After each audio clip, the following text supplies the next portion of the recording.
Right, let's turn our attention to the Border-Gavaskar Trophy. And we're joined, as promised, live from Brisbane by Robert Craddock, Brisbane Courier Mail's veteran and wise cricket correspondent. Crash, so much to talk about. We'll get on to Australia in a minute. Just any news on India's injury problems? I see they're without Rohit Sharma, who's on paternity leave, and Shubman Gill broke a finger. Yes, it looks as if they'll both miss the first test, Manners. So, look, the pressure comes squarely onto the shoulders of Virat Kohli. They'll need runs everywhere out of the middle order. You know, guys like Jadeja, Rishabh Pant, the greatest story in cricket. You know, he'll have to fire up. We're expecting a bouncy deck. It's hard. You know, they cooked those decks, didn't they, in India to think they'd want a nice quick series against New Zealand, and they got slammed 3-0. So this series will tell us a lot about these two aging teams. Yeah, and they are two aging teams, but two younger players who potentially could come into the India side. Padikkal, and probably the most informed India player that's out there, but doesn't really get a look in because of Rishabh Pant's ability to keep wicket, is we seen him, Manners, when we were out in India. That Juv Jurel, he is a fantastic player. Is the word out there in Australia that Jurel might play as a batter and bat higher up the order?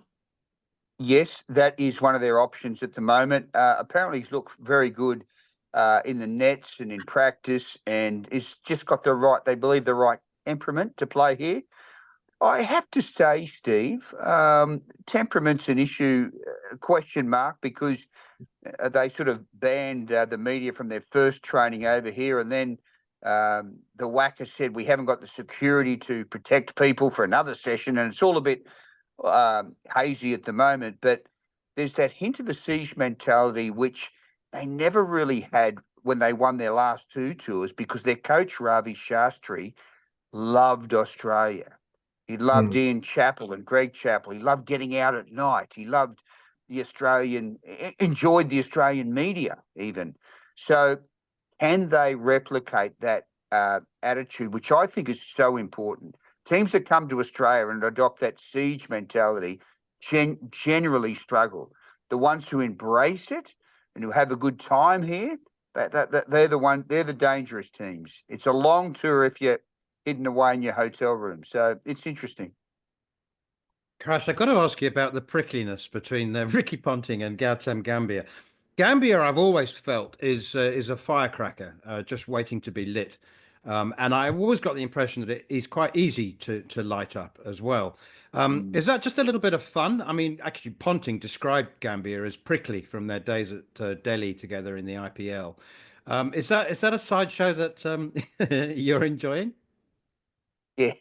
Hey, and believe me, the first chapters have been written, the last haven't. It'll go on throughout this tour because, well, he's a disciple of Justin Langer. I remember once he flew to Perth and spent a couple of weeks with Langer, who, you know, himself loved a bit of a joust and that sort of thing. You know, he's quite feisty at times.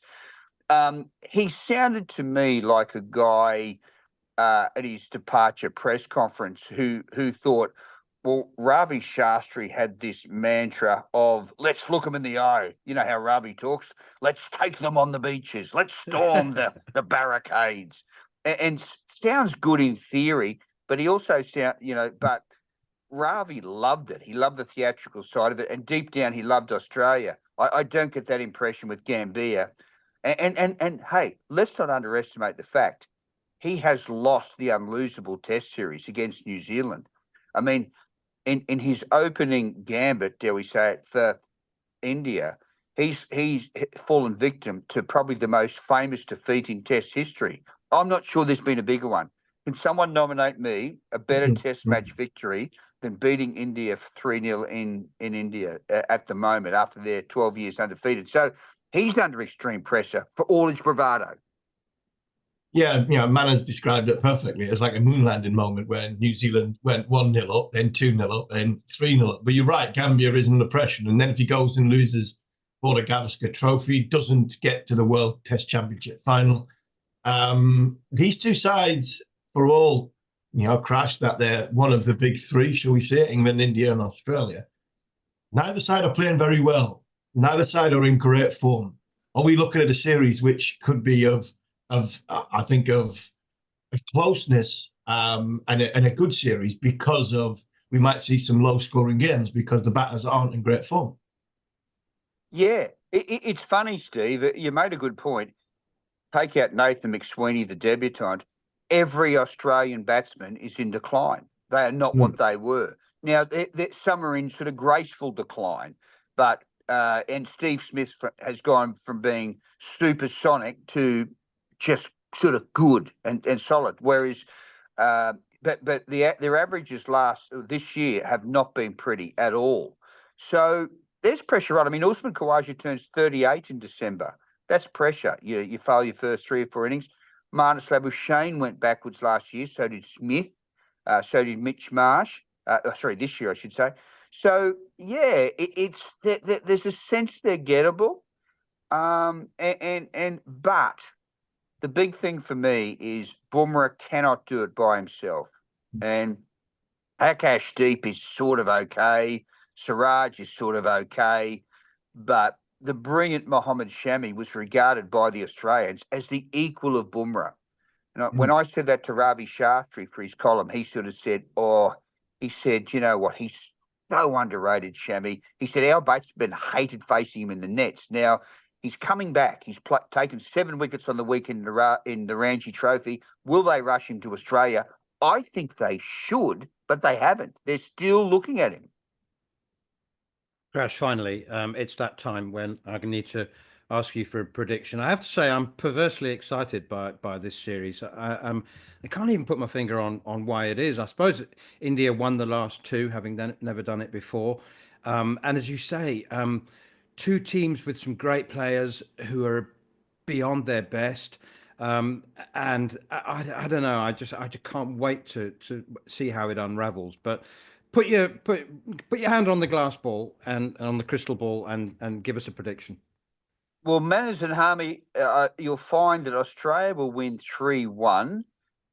India will be exposed. Here's my crystal ball. India will be exposed because Australia's got a very solid pace attack. Yes, they're aging. India haven't. I think behind Bumrah, they'll struggle. And I just think that Virat Kohli, who's got this incredible record of 6 centuries in 13 tests in Australia, the miracle man just won't be able to do it. So that's my prediction. Am I confident? Not crazy confident, but this series means a lot to Australia. They've lost the last 2. And I've got to say this, it's Australia under pressure more than India. Like they did really well to hold the Border-Gavaskar Trophy. For Australia's last winning series was 10 years ago against India. So it's time. So big pressure on Australia, more than India.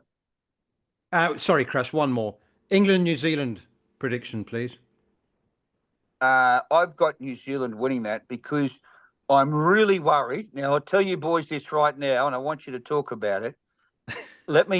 Here's the prediction you can put in your vault, all right? And I want it plated after next season's Ashes series. England haven't got the attack to beat Australia in Australia next year. You need to find some fast bowlers, Steve, immediately. 2 or 3 of them. And, otherwise, I'm hoping for a really good contest. But, mate, unless you find a couple of quicks, and I love watching Duckett and Crawley. They're my favourite side in cricket. But no quicks, you don't win out here. You need to find a Chris Tremlett from nowhere. Big, tall guy. Steve Harmison, who knows? Jofra Archer. Crash, I'm hoping that the Ben Stokes is actually in New Zealand at the minute watching a racehorse called Stokes, owned by McCullum. I think it came, a valiant 2nd or 3rd over the weekend. I'm hoping McCullum's just priming the racehorses nicely for that trip to Perth on the whatever it is in November. And England's bowling attack will look a lot different to what it's looked. Mark Wood, Jofra Archer, Gus Atkinson, Bryden Carse. I think England have got 4 bowlers there. If they're all fit, and Crash, it's a massive if. It's a capital letters if. But if they're fit, I reckon England have got a chance. They've got a game on. They're on aging bowling attack against a younger bowling attack, even though they're injured.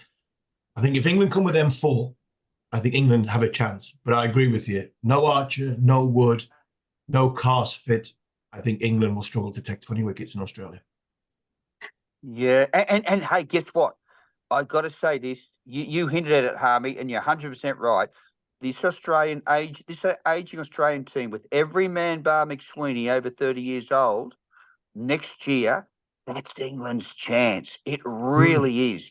That they can break through a generation, but are they good enough? You just need one or two big quicks, and it's a series on. But if you don't have them, it's a long tour, and there's virtually nothing in between those two results, I reckon.